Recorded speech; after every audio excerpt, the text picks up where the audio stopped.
बिहार की सियासत में आरक्षण को खत्म करने के विषय पर खूब रंग लगती हुई तस्वीरें नजर आती हैं।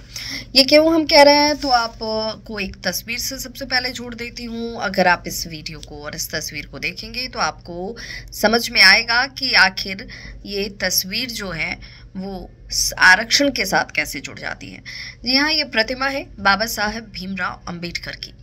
वही बाबा साहब भीमराव अंबेडकर जिन्होंने संविधान का निर्माण किया है, संविधान निर्माता हैं और कई लोगों की राजनीति जो है वो इसके इर्द गिर्द घूमती है।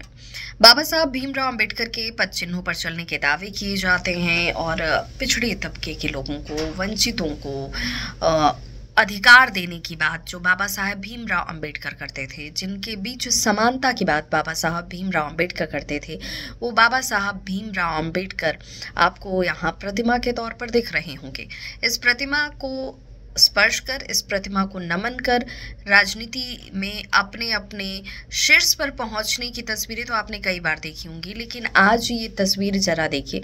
यहाँ दूध से स्नान कराया जा रहा है बाबा साहब भीमराव अंबेडकर की इस प्रतिमा को।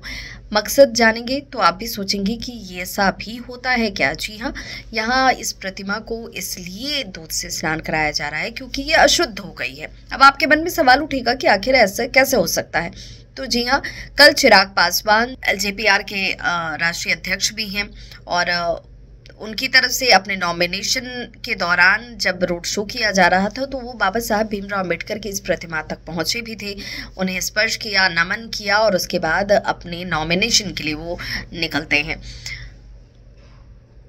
लेकिन ऐसा क्या हुआ कि इस प्रतिमा को अब अशुद्ध कहा जा रहा है। तो जो लोग इसे धो रहे हैं वो किस पार्टी से हैं ये तो साफ नहीं है और उनकी सोच क्या है ये ज़रूर जग जाहिर हो गई है। इन सभी लोगों ने कहा कि आरक्षण को ख़त्म करने की कोशिश कर रहे हैं चिराग पासवान, आरक्षण के विरोध में खड़े हैं चिराग पासवान और इसीलिए चिराग पासवान ने इस प्रतिमा को छुआ है तो वो अशुद्ध हो गई और अब उसे दूध से स्नान कराकर शुद्ध किया जा रहा है। हालांकि भले ये लोग किस पार्टी से हैं ये सामने नहीं आया हो, लेकिन चिराग पासवान और चिराग पासवान की पार्टी एलजेपीआर के जो प्रदेश अध्यक्ष हैं राजू तिवारी, उनका कहना है कि ये सब कुछ आरजेडी के लोगों ने करवाया और अब आरजेडी के लोगों के खिलाफ कानूनी कार्रवाई की शुरुआत की जाएगी क्योंकि अब ये पानी सिर के ऊपर जा चुका है।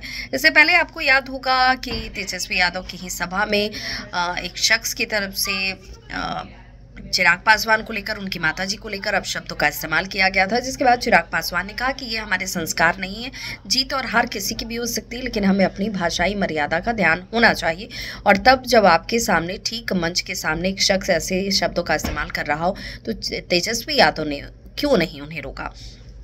उसके बाद कई वाकये सामने आ चुके हैं जिसके बाद अब चिराग पासवान जो हैं वो कानूनी रास्ता अख्तियार करने की बात कह रहे हैं और सियासत में अब इस तस्वीर के सामने आने के बाद और ज़्यादा गर्माहट और तपिश जो है वो महसूस की जा रही है, जिसमें बीजेपी ये कह रही है कि सिर्फ और सिर्फ भ्रम फैलाने के लिए कांग्रेस और आरजेडी के लोग आरक्षण खत्म होने की बात लोगों के सामने ला रहे हैं, जबकि ऐसा कुछ नहीं होने वाला क्योंकि प्रधानमंत्री नरेंद्र मोदी कई मंचों से ये कह चुके हैं कि जब तक वो जिंदा हैं आरक्षण कभी खत्म नहीं होगा।